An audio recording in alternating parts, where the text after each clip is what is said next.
Kalau mau atau sudah bosan mungkin teman-teman Kristen ini di Kristen, udah bosan nyembah manusia yang bertulang belakang, silakan naik di Komal Diskusi Lintas Agama biar diberikan pencerahan. Bang Napi, selamat malam. Napi. Malam. Kristen Malam Bang. Pengikut Muhammad. Pengikut Muhammad. Jangan dikit nggak Pak? Saya sih Kristen, menyapa pengikut Muhammad. Baik, ya satu-satu Bang ya, sabar ya, tenang. Ya, silakan. Ya. Bang Samsul Suryati, Kristen atau Muslim? Samsuryati. Selamat malam, Kristen atau Muslim? Samsuryati. Turunin aja. Oke, silakan Bang Andi. Iya bang, kami Muslim pengikut Nabi Muhammad SAW. Ya, Muhammad. Kan nggak salah kan? Enggak bang. Oh, pas. Kalau ada pengikut siapa? Muhammad baru salah ya. Salah itu bang, Nabi Muhammad bukan Kalau Tuhan. Muhammad baru salah. Ya, yang menuangkan manusia itu Kristen kayak Anda. Ya, kenapa kalian mengikuti Nabi Muhammad? Nah, kenapa kalian mengikuti Nabi Muhammad? Ya karena Allah memerintahkan mengikuti beliau. Di mana ayatnya Allah memerintahkan Muhammad? Bang Andi, Bang Zuo. Fattabi'uni yuhibbukumullah wa yaghfir lakum dzunubakum wallahu ghafurur rahim. Kakeknya iblis ini ya, kakeknya iblis ini Juma ini. Gini saudara, Yesus menubuatkan datangnya Bukan iblis. pertanyaan saya kakek iblis. Dan Yesus mengatakan iblis itu bergelar Kristus. Kakek iblis. Sekarang yang mengikuti Kristus siapa? Kakek iblis. Saya atau saudara? Di mana Allah memerintahkan? Kata Yesus, penyesat itu, iblis itu bergelar Kristus. Dan Kristen itu gelarnya pengikut Kristus. Kualitas pengikut Muhammad. Seperti itu. Kualitas pengikut Muhammad. Kualitas begini. Yesus memerintahkan untuk ikut Nabi Muhammad. Dalilnya jelas.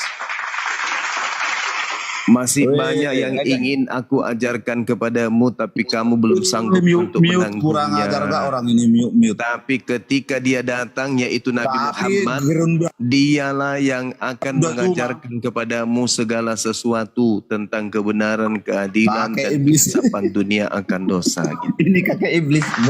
Jadi Yesus mengajarkan untuk mengikuti Nabi Muhammad. Itu pengakuan Yesus sendiri di dalam kitab Muhammad. Jawab Juma, kakek iblis. Di dalam Al-Quran surah Al-Ma'idah ayat 31, A'udzubillahi minasyaitonirrajim. Qul in kuntum tuhibbunallaha fattabi'uni yuhibbukumullah wa yaghfir lakum dzunubakum wallahu ghafurur rahim.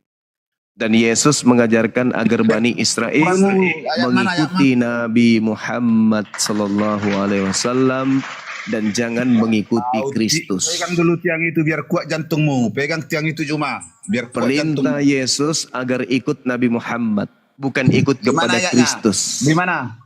Masih banyak hal yang ingin aku sampaikan kepadamu. Dibanggakan orang Muslim, tidak malu orang Tetapi Muslim. kamu belum sanggup untuk menanggungnya. Tetapi apabila ia datang, yaitu Nabi Muhammad, maka dialah yang akan mengajarkan kalian segala sesuatu tentang keadilan, kebenaran, dan pengisapan dunia akan dosa. Jadi tidak ada bantahan.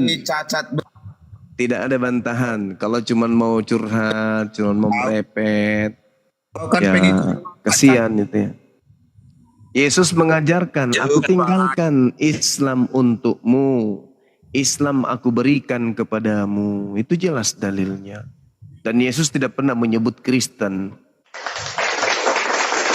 Yesus di dalam Lukas 24 nomor 36, Islam untuk kalian semua. Shalom alaikum. Dalam bahasa Ibrani, Islam untuk kalian semua. Itu artinya tuh dalam bahasa Indonesia. Yesus tidak pernah menyebut nama Kristen. Tetapi Yesus menyebut Kristus akan menyesatkan banyak orang. Dan orang yang disesatkan ini pasti gelarnya Kristen. Karena Kristen itu artinya apa? Pengikut Kristus. Kenapa orang Kristen itu menuhankan Yesus? Sebenarnya ketika kita berdiskusi dengan level pendeta, pastor, lulusan STT dan seterusnya, ketika mereka menaikkan Yesus anak Maria sebagai tameng Tuhan bagi mereka, mereka pasti keteteran. Kenapa? Karena ruang lingkup pengajaran Yesus di tengah-tengah Bani Israel cakupannya hanya sebagai nabi tok. Cakupannya hanya sebagai rasul. Tidak lebih daripada itu. Tetapi orang Kristen sebenarnya bukan menyembah kepada anak Maria. Bukan. Anak Maria itu cuma tameng aja. Hanya alat untuk melancarkan penyembahan terhadap oknum yang bernama Yesus Kristus ini. Jadi iblis membungkus diri mereka dengan seragam Yesus. Tapi isi dalamnya bukan Yesus. Yesus mewanti-wanti pengikutnya. Waspadalah kepada penyesat yang datang kepadamu dengan memakai namaku. Dan berkata, akulah Kristus.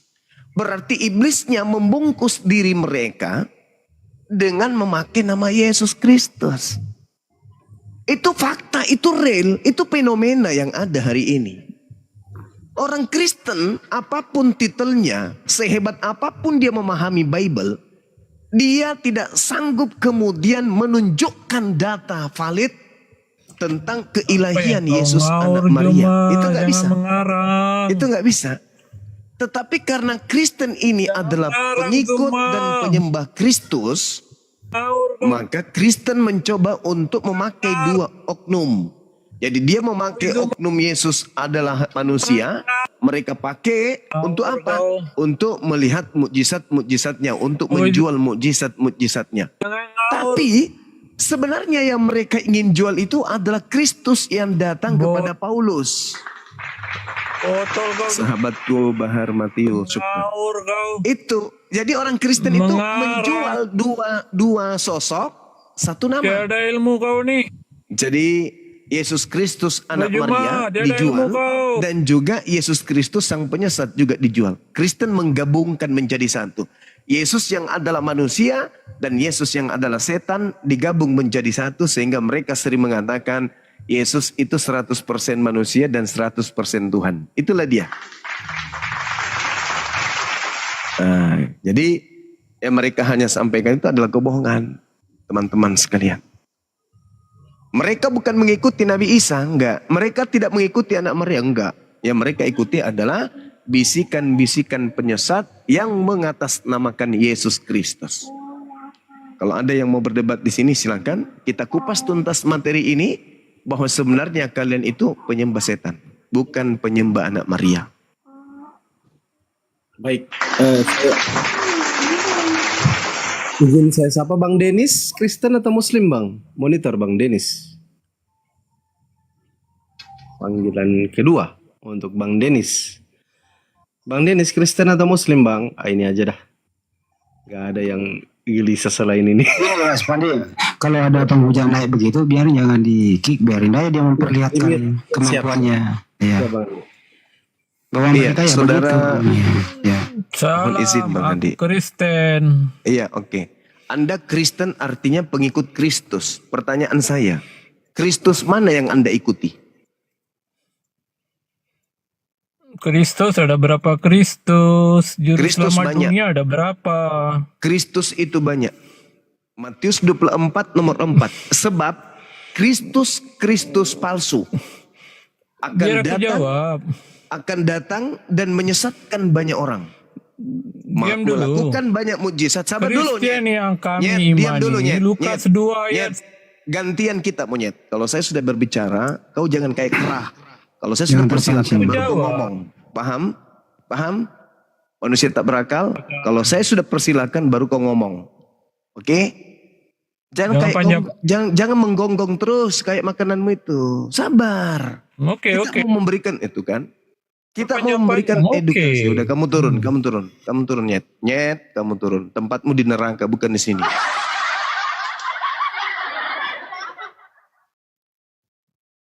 Matius 24 nomor 24. Jelas itu ya. Sebab Kristus palsu akan datang. Kalian itu pengikut Kristus.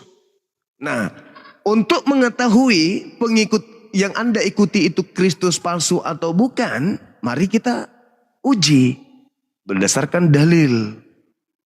Oke? Jangan nyerocos.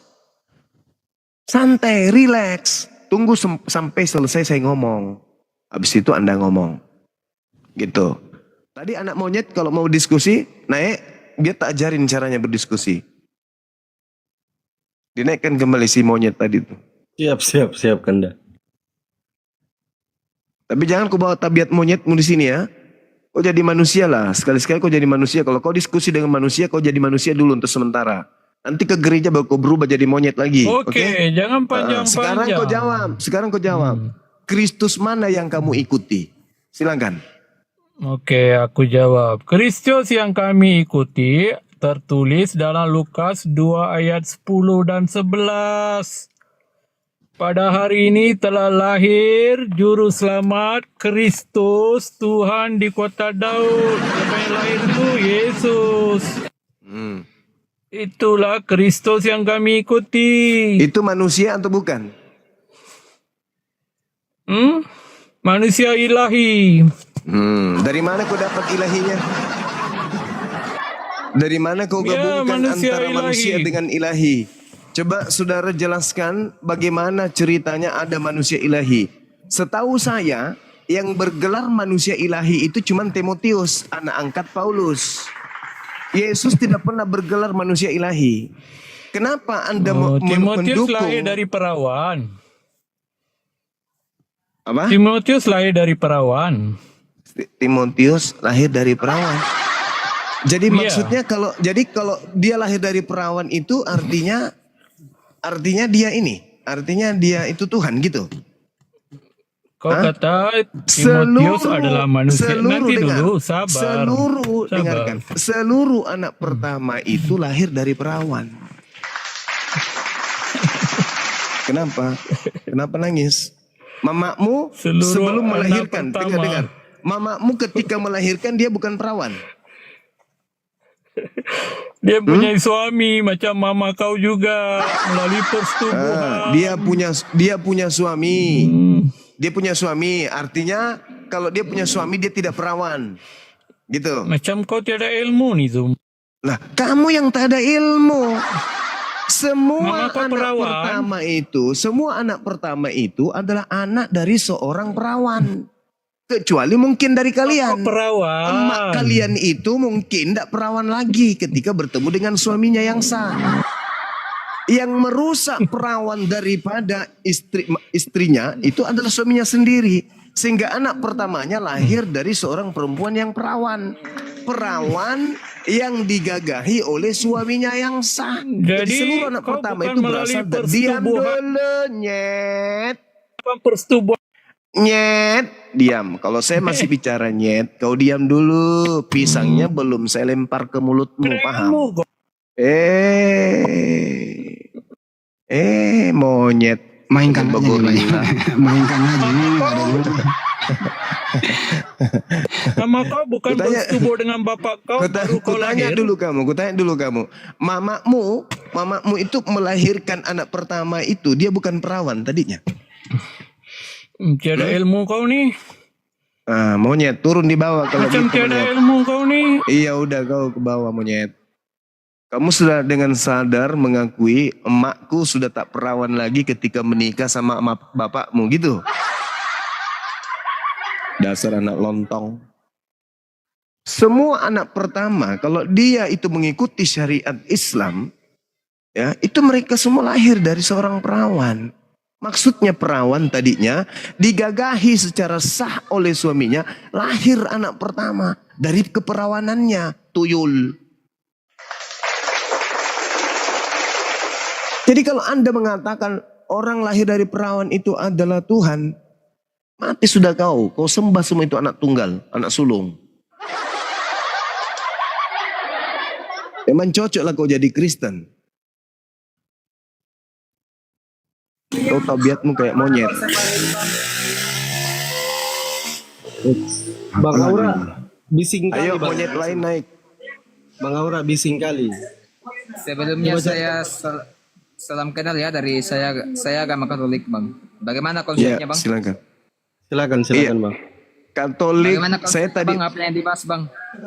ya, yang dibahas itu Kristen ini menyembah manusia atau bukan manusia. Oh itu, ya saya dari agama Katolik bisa menjawab itu. Silakan, saudara. Silakan ditanyakan apa yang paling penting di dalam. Soalnya saya nggak bisa menjawab kalau terlalu nggak penting.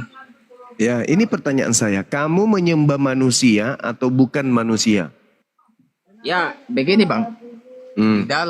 Di dalam Yesaya, kitab Yesaya ya. Hmm? Pernubuatan Aduh, Yesaya. bukan itu yang saya. Ngapain kok curi-curi kitabnya Yahudi? Nggak perlu. Kitabmu aja langsung. Filipi 2 nomor 6. Dewa nuzul menjadi manusia. Gitu aja kok repot. Di Kok mana ngemis-ngemis. datanya disebutkan? Pertanyaan saya, kamu menyembah manusia atau bukan manusia? Jawab. Saya menyembah Tuhan. Manusia atau bukan Tuhan? Manusia. Tuhan. Kamu menyembah manusia atau bukan manusia? Bukan manusia tapi Tuhan. Bukan manusia, berarti bukan anaknya Maria. Betul? Tapi itu roh Allah yang dilahirkan dari Maria. Berarti kamu nggak menyembah anaknya Maria, betul? Begini bang, Begini nasib. Yesus itu lewat Tuhan yang menjelma menjadi manusia. Aduh, ilmu dari mana kamu dapatkan itu? Ilmu dari mana? Aduh berat saudara, apologetik Islam ini agak miring ya. Saudara. Dari mana kau dapatkan? Yang kamu ingin sampaikan itu Filipi 2 nomor 6 kan? Di Filipi 2 Kita nomor belum 6. menjelaskan, abang sudah cekcok. Iya, bukan masalahnya. Anak Maria ini manusia atau bukan? Kutanya dulu. Iya, abang niat bertanya enggak? Justru saya bertanya, tapi saya membutuhkan Iya, tapi jawaban yang belum jujur. selesai saya jelaskan. Maria ini melahirkan manusia atau bukan? Ya belum saya jelaskan, abang sudah berbicara. Jangan Gimana berbohong. itu bang? Maria Niat ini bertanya melahirkan enggak? manusia atau bukan? Niat bertanya enggak bang? Saya belum jawab, abang udah bicara. Ya sudah, silakan Anda jawab. Saya belum bicara, abang udah menjawab. Jadi Wahyu salah, di Bang. rahmah, Masya Allah, barakallah. Iya, pertanyaan saya Makanya jelas. diam dulu, biar Iya, saya yang saya diam. jelaskan. Kalau Oke, memang silakan. pertanyaannya saya menyembah manusia atau bukan, Silakan. saya bisa jelaskan itu bang. Di ayat Maria kita- melahirkan kucing atau melahirkan manusia? Jawab. Iya betul. Sebentar.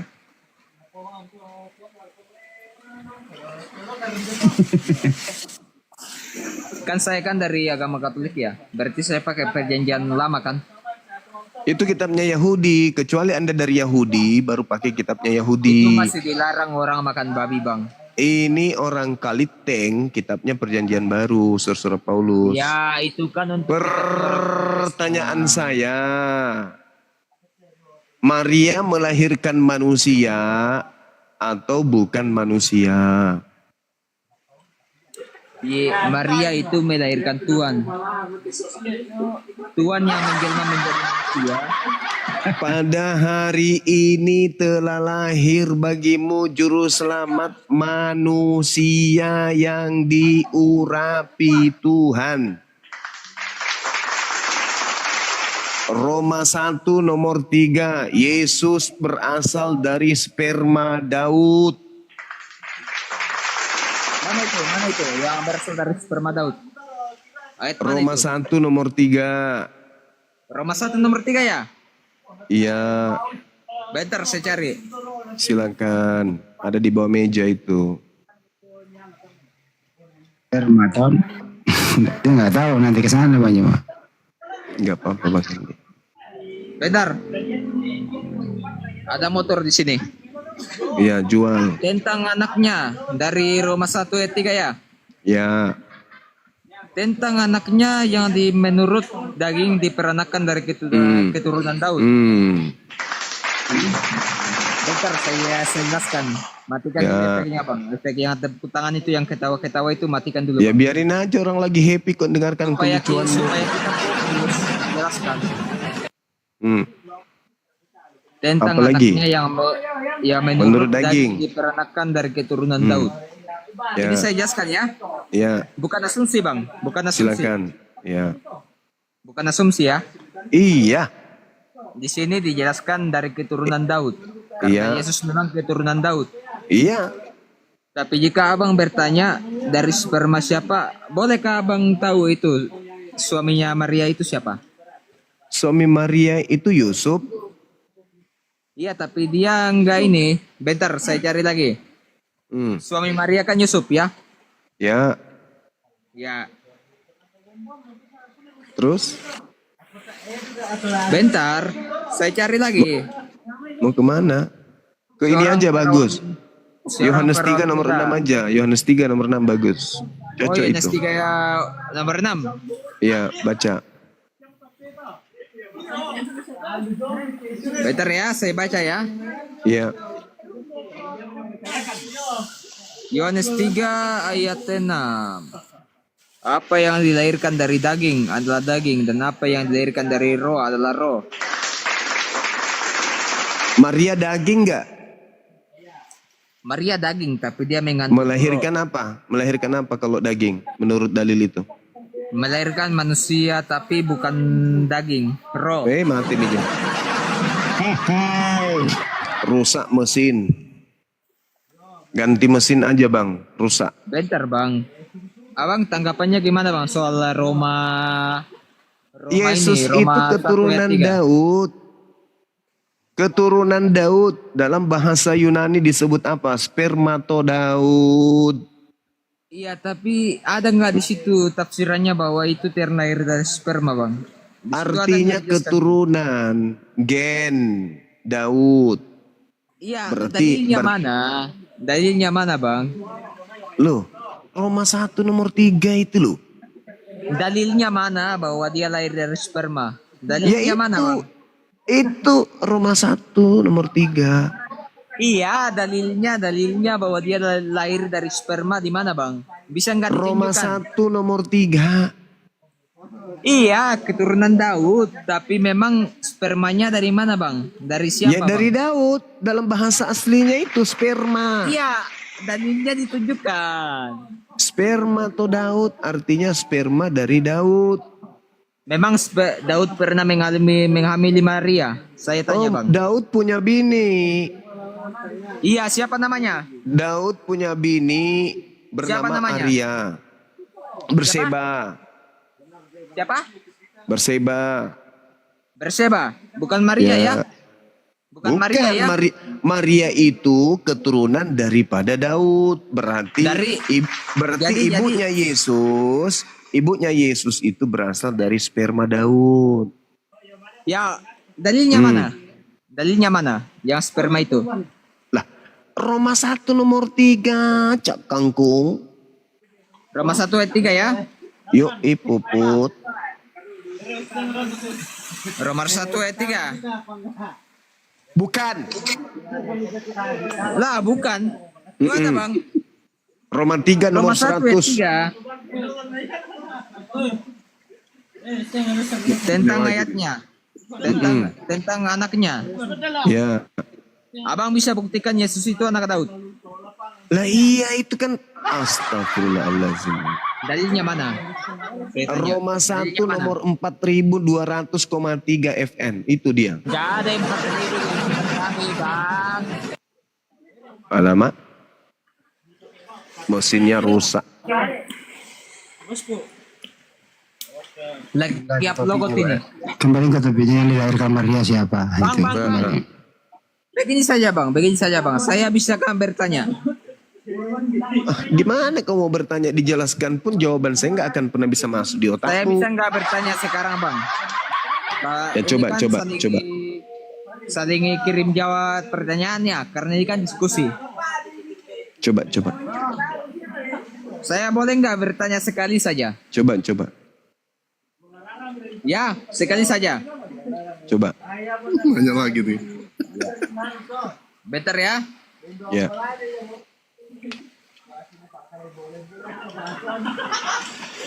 Nah, kalau yang kayak begitu, Better ya.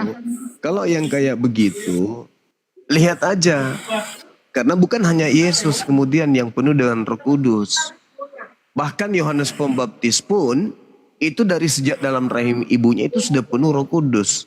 Sedangkan Yesus nanti dibaptis baru nampak Roh Kudus di situ seperti burung merpati. Begitu jawabannya. Gimana? Benar tidak? Bang, begini bang. Begini bang. Benar tidak? Benar tidak jawaban saya? Boleh nggak saya tanya sekali saja bang? Loh, tadi nggak bertanya rupanya. Saya boleh nggak bertanya sekali saja? Tadi Bang, itu tentang pertanyaannya ayat kan Al-Quran? sudah. Belum. Astagfirullahaladzim. Ya Allah. Tadi kamu sudah bertanya loh. Gololo. Si panda sana nanti. Waktu masa kita belum Katolik kita tantang. Danggi mo mareko dak musengke pe ya. Demu patuak. Iyo naturaya ko. Iya, isolasi reki. Oh iya betul aja. Karena itu raya ko. Toraya. Jadi maksudnya bang. Terrokok. Din lami sa lakpedan nanti. Ya betul kusang aku. Bang. Apa na sangat to pia bebe? Saya boleh nggak bertanya sekali saja? Lah tadi kan Anda sudah bertanya. Belum tadi. Tak sudah. Al-Quranmu. Tentang Al-Quranmu. Oh, Ada nggak tentang- tadi saya tanya? Tentang Al-Quran. Oh iya, silakan. Ya. Ada nggak tadi saya tanya? Silakan. Dalam Al-Taubah ayat 1-3 tentang apa? Memerintahkan kepada orang-orang mukmin agar memerangi orang-orang kafir yang ada di dekat mereka. Makanya Apa ini? Apa? Surat At-Taubah. gereja sekarang dilarang untuk Surah membangun di At-Taubah Aceh ayat karena berapa? ayat inilah yang memecahkan Pancasila itu. Oh, kamu sudah pernah diperangi? Toraja pernah diperangi orang Islam? Ya ini kan ayat ini kan memerintahkan kepada orang-orang kamu untuk memerangi orang kafir. Bagaimana itu? Nah, sekarang pertanyaan saya, pernah ndak orang Toraja diperangi sama umat Islam? Pertanyaan nggak pernah, tapi pertanyaan saya,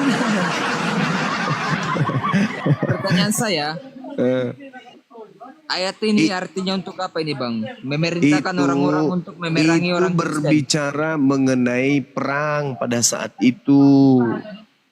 Memerangi orang kafir di sekitarmu. Yes, pada saat perang, pada saat orang kafir memerangi umat Islam, lalu kemudian umat Islam membalas, di situ terjadi gencatan senjata.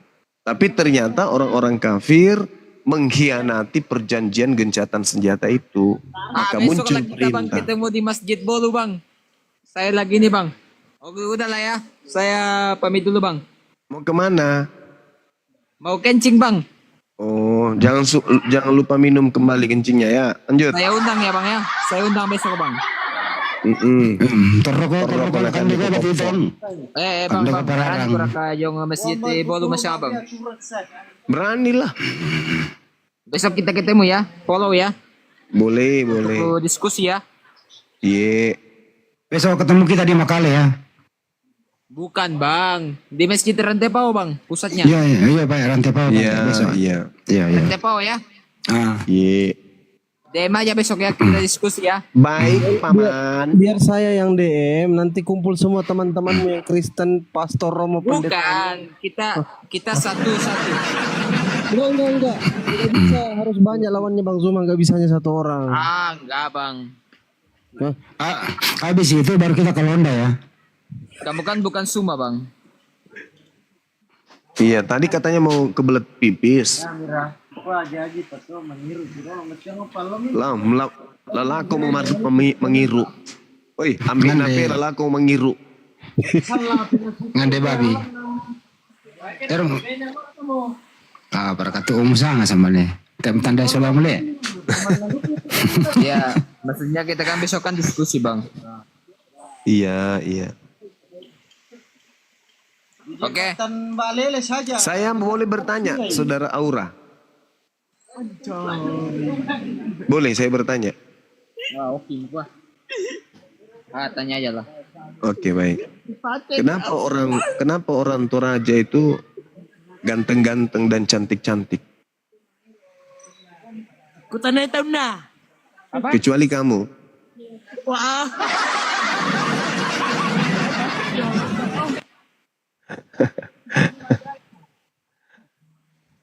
Sudah senang tadi. Ditombak lagi. Kenapa bang? Pertanyaannya kurang jelas bang. Kenapa orang Toraja itu cantik-cantik dan juga ganteng-ganteng kecuali kamu? Kenapa?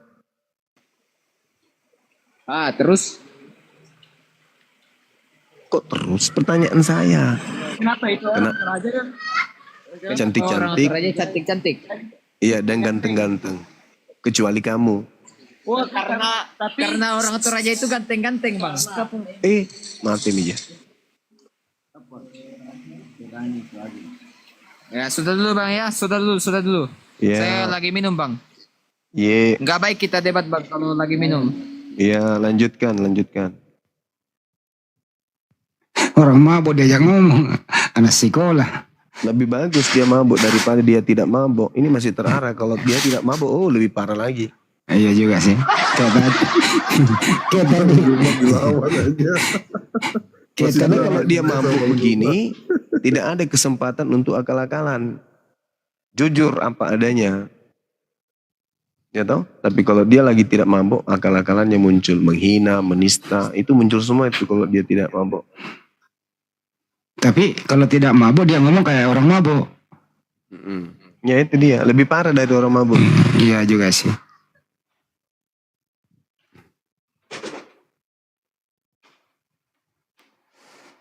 Bang Zuma sabar banget yang Siap, ngadapin Bang. yang kayak gitu ya. Kenapa? Sabar bener ngadapin yang kayak gitu. Asal jangan yang ngeyel bang, yang kayak tadi tuh yang kupanggil monyet. Ya itu parah itu. Itu sudah lama pasien saya tidak Bang bisa. Zuma, Assalamualaikum. Waalaikumsalam warahmatullahi wabarakatuh. Ya, maaf bergabung. Salam dari Sulawesi Tengah. Iya, di mana di Sulawesi Tengah mbak? Saya di Palu Timur, Bang. Hah? Di pusat kotanya di Palu Timur, di Jalan Dr. Sutomo. Oh iya. Saya juga Bugis, Ogi Sinjai. Oh, sudah lama di Cuman- Jawa enggak? Di mana? Di Di Jawa Sulawesi. sudah lama.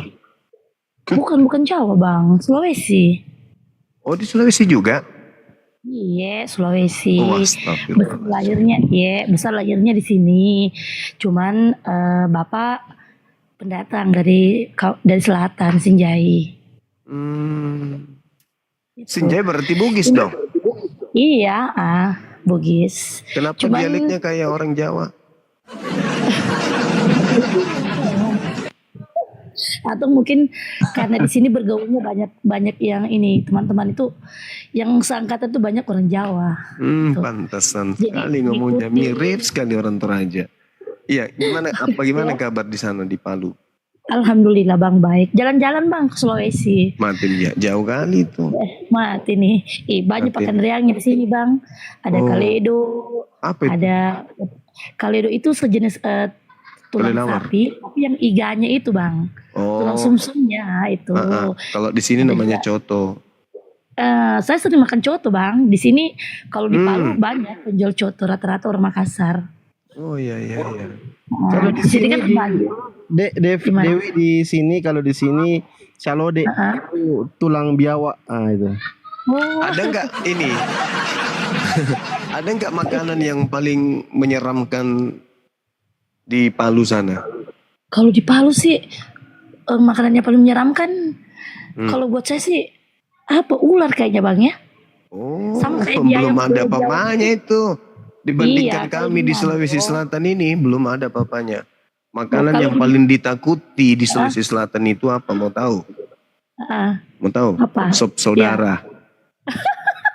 Saudaranya aja di sop. kalau di sini kalau untuk di Sulawesi Bang, alhamdulillah. Kalau untuk makanan rata-rata kebanyakan ya halal, rata-rata banyak yang halal lah. Kalau untuk makanan Muslim ada juga tapi terbagi begitu. Iya. Saya itu tadi dengar-dengar diskusinya sempat kayak bagaimana ya bang ya? Nggak ngerti loh yang tadi masuk itu aura ya. Itu kayaknya Iya. ngawur itu bicaranya nggak jelas. Dia Sudah akui kok dia tadi lagi asumsinya mabuk. kan dalilnya kan sudah diberitahu. Dalilnya ini spermanya dari mana? Tapi kok kayak dibolak-balik begitu nggak paham dia. Iya. Dia Saya lagi sih, Bang. mabut. Oh pantas. Saya bang juga bukan orang yang ahli agama, tapi sebagai seorang muslim artinya lebih banyak belajar lah bang. Saya sering itu loh buka-buka Bang Zuma punya apa namanya? Itu kadang-kadang dengan ini yang Bang Edis ya. Edis Sering TV buka ya. apa tadi? Sering buka apa? Bang Zuma punya baju. Bukan ya Allah. Apa tadi saya salah dengar? Hah? Maksudnya saya sering lewat di beranda. Itu duetnya Bang Zuma sama Bang Edis. Masalah agama gitu, bahas masalah Oh, agama. siap kirain tadi. Iya enggak. Janganlah nanti ada yang marah loh. Kalau nanti dibilangin buka bajunya, wah ya Allah. Apa namanya? Bang, di Sulawesi ini ada keluarga ya? Sulawesi ada. Kebetulan kami dari Jawa hijrah ke Sulawesi. Apa Pare-Pare? Bukan. Kami di Makassar. Oh Makassar, saya banyak keluarga bang di Makassar. Cuman saya Masya Allah. belum pernah injak Makassar, belum sih. Kalau untuk Sidrap, Sengkang, Sinjai, Pare-Pare, Pinrang, Pangkep itu sudah sering. Cuman kalau untuk Ngapain? Jual sayur. Sarung sutra bukan? enggak lah, jalan-jalan lah sama keluarga. Oh. Iya. Jalan-jalan gitu. Ini bang, saya kan tadi sempat memberikan pertanyaan ke ini orang sebelah kan. Ada bang siapa namanya Sirait Sinaga begitu. Nah pertanyaan yang pernah abang lontarkan itu waktu di VT-nya abang kan saya lihat. Terus saya bertanya lagi ke beliaunya, itu kenapa bang? Nggak ngerti aku. Jawabannya itu muter-muter. Lawannya Kristen. Iya orangnya Kristen. Saya tanya begini bang, tapi saya enggak masuk di live-nya ya. Saya hanya komen di bawah. Tapi memang untuk kadang-kadang mereka itu bikin sakit hati. Makanya maksudnya dengan perkataannya itu dan selalu menyudutkan, selalu merasa mereka itu selalu benar. Tapi ya sudahlah jangan, karena kalau selalu juga buka mereka punya fiti-fiti itu waduh bikin emosi yang adanya. Iya. Nah, saya bertanya kan begini, saya sempat copy yang pernah Bang Zuma bilang begini, tua mana Bunda Maria atau Tuhan Yesus, ya kan? Pernah kan Bang? Iya. Sempat abang ada pertanyaan itu kan. Nah, terus jawabannya itu enggak masuk di akal. Memang sih dia bilang lebih tua Bunda Maria daripada Tuhan Yesus, tapi dia bilang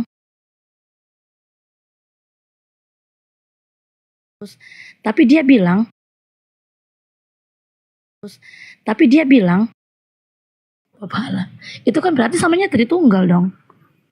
Iya. Kayaknya begitu deh. Iya, enggak ngerti lah. Iya. Oke, Tuhan mungkin mereka begitu ada aja deh. tiga pribadi. Adek Wi, ini Oh, Komal iya, Diskusi Bang. Lintas Oke. Agama ya. Mohon maaf, saya izin mungkin Oke. harus turunkan sekarang biar kita Oke, lanjut siap, Bang. diskusinya. Nah, Oke, makasih siap, banyak Bang. ya. Iya. Udah temanin cerita-cerita. Waalaikumsalam. Waalaikumsalam warahmatullahi wabarakatuh. Oke, Bang Guinevere. Silakan buka mikrofonnya, Bang. Ya, Kristen atau Muslim, Bang? Oten. Oh iya, kentara dari baunya, Bang. Silakan, Bang. Emang baunya Oten gimana bang? Bau B2 itu B2 kan kalau dimakan bau itu dagingnya kecium sampai di sini gitu, Bang. Bang tergantung cara masaknya.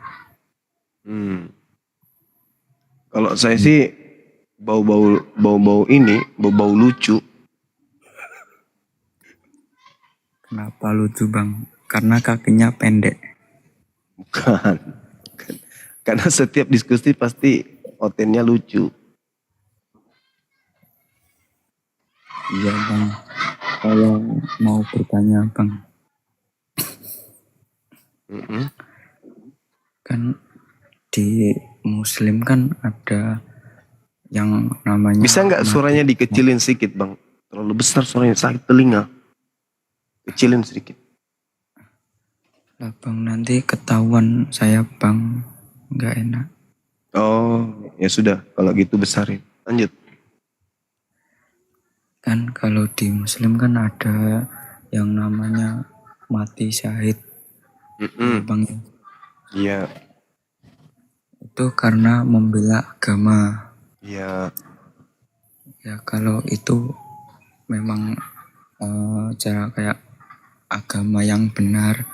Terus bagaimana kalau yang di zaman Nabi Muhammad kan ada yang ada yang memerangi Nabi Muhammad.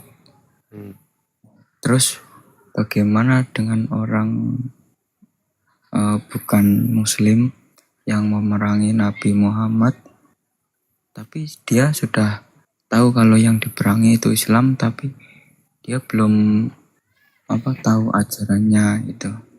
Terus kalau mati itu dia kemana bang? Orang di luar Islam mati.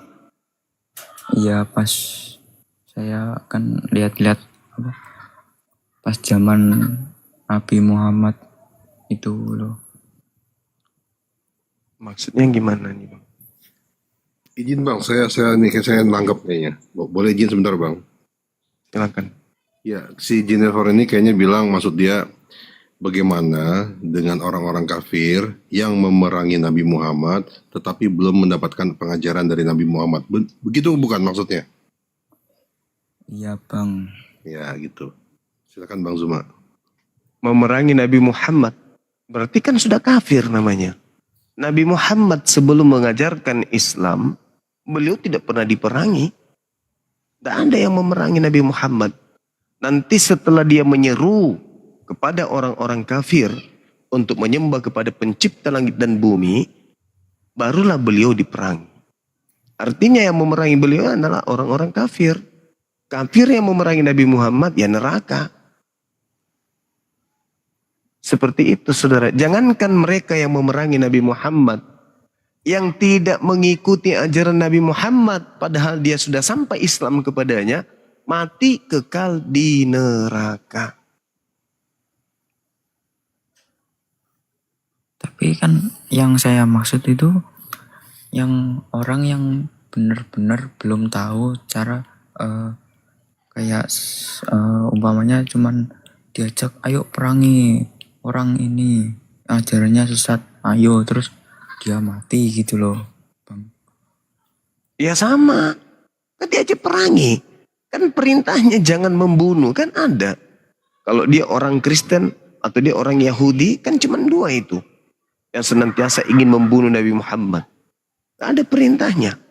Berbeda dengan orang-orang Quraisy yang tidak pernah kemudian datang kepada mereka Nabi atau Rasul. Seketika itu kemudian membenci Nabi Muhammad, jatuhnya kepada pembenci orang-orang kufur. Jadi tak ada yang pernah memerangi Nabi Muhammad itu karena tidak mengerti apa itu Nabi Muhammad, siapa beliau. Ketika mereka diajak, bukankah di dalam kitab mereka dituliskan Matius 19 nomor 16, jangan kau membunuh. Kan gitu poinnya kan. Nah ketika mereka diajak membunuh ya berdosa berarti. Oh iya iya. Ya kan gitu bang. Sama itu lagi saya kan baru tadi lihat filmnya Nabi Muhammad yang kecil itu yang difilmkan, tahu kan bang? Yang mana ini? Yang The Messenger of God. Nah itu kan ada pendeta Nasrani yang yang kitabnya ada tanda-tanda Nabi Muhammad. Itu kitab yang itu tuh sekarang kok nggak ada di kita gitu. Iya, karena kitab yang datang hari ini hanya terjemahan yang dibawa oleh Belanda. Terjemahan dalam bahasa Belanda terjemahan dalam bahasa Inggris masuk ke Indonesia. Jangan terlalu jauh, Bang. Jangan terlalu jauh. Antara terjemahan satu dengan terjemahan lain itu sudah berbeda. Apalagi yang 1400 tahun silam.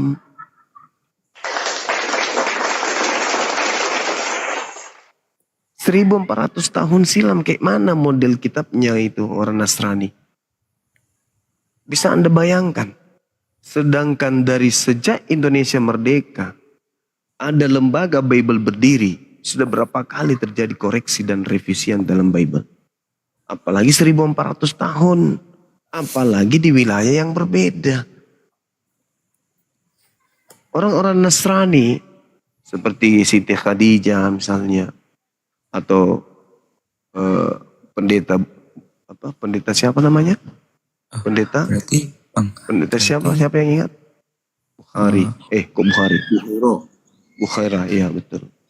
berarti orang-orang Nasrani itu apa kepercayaannya itu Yesus Tuhan atau tidak, Bang? Bukan, orang Nasrani itu pertama kalinya mereka beriman kepada Nabi Isa alaihissalam. Berarti tidak menuhankan Yesus. Yes, nanti setelah ajaran mereka diambil, lalu kemudian dicampur adukkan dengan ajaran paganisme Roma Yunani, terjadi sinkretisme. Ya, dia nikahkan, dia gabungkan itu, lahirlah Kristen. Awalnya Nasrani itu Yang tidak ambil siapa, Bang? ya orang-orang yang ada pada masa itu, yang diterangkan dalam Al-Quran. Sebagian dari mereka juga adalah ahli kitab yang merubah-rubah kitab itu sendiri. Wawailul lil ladzina yaktubuna al-kitaba bi aydihim tsumma yaquluna hadza min indillah. Mereka menyusun sebuah buku, lalu mereka mengatakan ini dari Allah, padahal itu bukan dari Allah. Ini yang disifati oleh kitab saudara. Seperti sejarah pengkanunan kitab. Apa tujuannya kitab itu dikanon? Untuk dijadikan satu standar kepada siapa? Yahudi atau non-Yahudi? Untuk non-Yahudi. Itu jelas itu. Itu jelas. Jadi tidak diragukan lagi bahwasanya kitab yang Anda genggam itu adalah bukan kitabnya para nabi. Bukan murni ajaran para nabi. Tetapi kitab yang Anda pegang hanya berdasarkan atas penyelidikan dan seterusnya. Tapi kitab saya itu termasuk dalam 4 kitab yang Anda imani enggak? Saya tidak beriman kepada kitab saudara. Kami tidak beriman kepada kitab saudara. Kami beriman kepada Al-Quran yang memberitakan adanya kitab-kitab yang ditulis dengan tangan sendiri dan berkata itu dari Allah padahal bukan dari Allah. Sekarang kalau ingin membuktikan kebenaran informasi 1400 tahun dari Al-Quran, coba apakah Elohim atau Yod-Heh-Vav-He atau siapapun yang menurut sangkaan Kristen itulah Tuhan yang sebenarnya pernah nggak berfirman kepada Lukas? Pernah tidak berfirman kepada Matius, kepada Yohanes, kepada Markus? Nggak pernah kan? Mereka menuliskan dari hasil data-data penyelidikan atau susunan-susunan berita yang mereka salin atau mereka dengarkan dari kesaksian-kesaksian. Tuhan pernah berfirman melalui malaikat kepada mereka? Enggak pernah. Bahkan sejatinya saudara, sejatinya yang menjadi sumber satu-satunya firman itu adalah Yesus. Dengan kata lain, Yesuslah yang punya validasi untuk memberikan kepada orang-orang menuliskan firman yang diterima dari Tuhan. Berarti beliau wajib hukumnya menyampaikan kepada murid-murid, kepada penulis kitab saudara misalnya. Tapi apakah fakta itu ada? Apakah kenyataan itu ada? Enggak ada. Kenyataannya enggak ada. Lukas enggak pernah bertemu Yesus. Matius penulis Bible dan juga Yohanes penulis Bible. Itu orang-orang yang menulis buku Matius dan orang-orang yang menulis kemudian buku Yohanes. Orang yang menulis Matius dan Yohanes itu tidak pernah kemudian bertemu langsung dengan Yesus. Itu fakta. Berarti apa kayak Matius, Lukas, siapa siapa aja itu nama-nama yang di buku itu bukan murid Yesus. Ya, bukan. Markus, Lukas itu 2 orang pengikut Paulus. Matius bukan murid Yesus yang nulis. Baca Matius 9 nomor 9. Yohanes bukan murid Yesus yang nulis. Baca Yohanes 21 nomor 24 dengan nomor 25.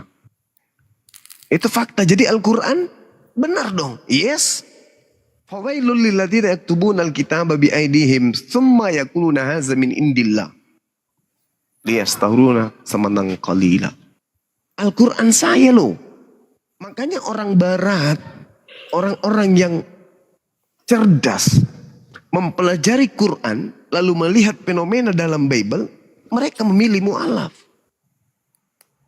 Eropa saat ini sudah meninggalkan Bible sedikit demi sedikit, mereka sudah tak percaya lagi Bible. Agama Kristen bagi mereka itu adalah bukan satu jalan satu-satunya. Hanya karena mereka belum menemukan Islam. Andai saja orang Barat, para pemikir-pemikir Barat itu hidup di Indonesia dan bertemu dengan kami, saya yakinkan mereka seketika ini juga akan mu'alaf. Kenapa? Mereka adalah pemikir-pemikir. Nah inilah makanya saya bilang, seperti siapa namanya? Si Edis. Anda kan sudah ada di barat sana, di luar negeri sana. Cari Islam yang ada di sana, ajak berdiskusi. Jangan lagi kau berdiskusi mengajak orang Indonesia. Cari kau di mana, di Amerika misalnya, ya cari Islam Amerika. Coba kau injili mereka. Sanggup enggak kalian? Jangan cari yang ada di Indonesia ini. Kenapa saya katakan demikian? Karena orang barat itu lebih hebat dalam ketika mereka mu'alaf, mereka mengkaji Quran itu dengan menggunakan akal sehat. Seperti itu saudara. Jadi ya kitab saudara itu sekali lagi bukan firman Tuhan. Apa dasarnya Anda mengatakan Lukas menuliskan firman Tuhan? Coba. Gak ada kan? Cuman percaya doang. Berarti Bible itu nggak ada yang seperti kayak Nabi Muhammad yang diwahyukan terus dicatat dalam Bible itu nggak ada. Kalau di dalam Al-Quran, satu yang perlu saudara pahami, Nabi Muhammad itu tidak pernah tahu tentang kitab-kitab sebelumnya. Bukan hanya itu, Nabi Muhammad tidak tahu siapa itu Nabi Adam, siapa itu Nabi Abraham, siapa itu Nabi Musa. Nabi Muhammad buta tentang itu semua. Nabi Muhammad tidak paham apa itu Taurat, apa itu Injil. Nabi Muhammad tidak paham itu semua. Tapi ketika wahyu datang kepadanya, dia berbicara bukan berdasarkan kehendaknya sendiri, tetapi apa yang diterima dari langit, itu yang disampaikan. Terlepas benar tidaknya, biarkan zaman yang menentukan itu. Biarkan kemudian ilmu pengetahuan yang memberikan filternya, benar tidaknya apa yang diucapkan itu. Nah faktanya yang terlontar dari lisannya itu adalah seluruhnya kebenaran. Artinya karena dia tidak ngarang, berarti siapa yang mengajarkan itu? Pencipta langit dan bumi. Berbeda dengan penulis-penulis Bible. Mereka menuliskan bukan dari wahyu. Mereka menuliskan atas dasar penyelidikan. Maka syarat dengan kesalahan. Kenapa? Karena dia selidiki. Kalau hasil penyelidikan berarti hasil asumsi pribadi. Kesimpulan akhirnya itu adalah sesuai dengan kehendak dan kemampuan dia untuk mencatat. Sedangkan pewahyuan tidak. Salah ataupun tidak salah, ini yang harus saya sampaikan. Silakan zaman yang menilai benar tidaknya. Itulah yang disifati Al-Quran. Itu baru wahyu. Makanya kalau dikatakan bahwa wahyu itu harus diterima sama orang yang cerdas duluan, itu mencurigakan. Kenapa kalau orang cerdas? Ya namanya orang cerdas kayak Paulus. Paulus itu orang cerdas, dia adalah orang Farisi, dia orang pintar, maka dia mampu menulis surat. Apapun dia bisa karang karena dia adalah peneliti dari kitab-kitab Tanakh. Itulah Paulus. Sedangkan Nabi Muhammad, bagaimana dia ingin menuliskan tentang adanya kehidupan di bawah laut, adanya embrio, bagaimana kemudian dia menjelaskan tentang sidik jari, adanya api di bawah lautan dan seterusnya. Bagaimana dia bisa menjelaskan itu? Sementara dia orang ummi, orang yang tidak paham tentang kitab-kitab sebelumnya. Kalau Paulus menceritakan sebuah narasi, wajar wong dia itu ahli kitab. Namanya ahli kitab berarti pakar kitab. Mampu ndak ngarang kitab orang yang ahli kitab? Mampu. Mampu. Kenapa tidak? Dia ahli. Dia ahli Taurat. Bahkan dia mengatakan, aku tidak bercacat dalam hal pengetahuan terkait dengan hukum Taurat. Berarti hebat dong. Dia bisa ngarang apa saja kan. Nah, Lukas melakukan penyelidikan. Markus pengikut Paulus yang disarankan Paulus kemudian untuk mengikuti apa yang menjadi pola pengajarannya. Bagaimana dengan Matius? Matius juga itu adalah peneliti, pengarang. Penulis Yohanes juga demikian adanya.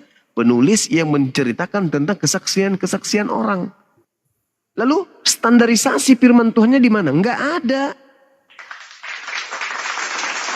Berdasarkan Al-Quran tidak ada. Bagaimana dengan berdasarkan Yesus? Yesus mengatakan apa?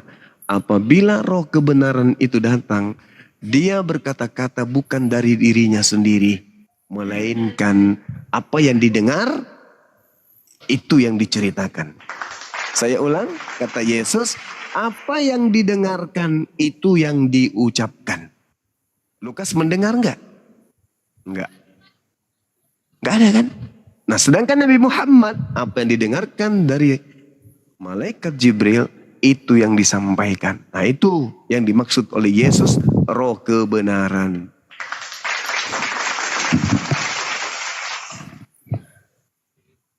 Oh, seperti itu. Ya, syarat kebenaran yang disampaikan oleh Nabi, itu bukan dari dirinya, harus dari yang didengarkan. Bukan dari penyelidikan, bukan dari sadur menyadur, bukan dari proses belajar, bukan dari penelitian pustaka, bukan. Tapi apa yang didengarkan, itu yang disampaikan. Benar tidaknya, silakan orang yang berilmu, orang yang berakal, orang yang kemudian melakukan karya ilmiah untuk menjelaskan dan menguraikan serta menyimpulkan isi Quran. Al-Quran ini salah atau benar? Nabi Muhammad tidak mengukur, oh ini pasti benar, oh ini salah, harus ditambahin, harus dikurangi. Enggak. Seketika apa yang didengarkan, itu yang disampaikan. Silakan alam semesta menguji kebenaran Al-Quran. Yang jelas aku hanya menerima dari Tuhan. Dan kalau yang kuterima ini bukan dari Tuhan, pasti syarat dengan kesalahan. Kalau dari iblis, pasti syarat dengan kesalahan. Tapi kok dari Tuhan pencipta langit dan bumi, mustahil padanya ada kesalahan. Nah, sekarang uji Al-Quran. Tunjukkan, wahai manusia.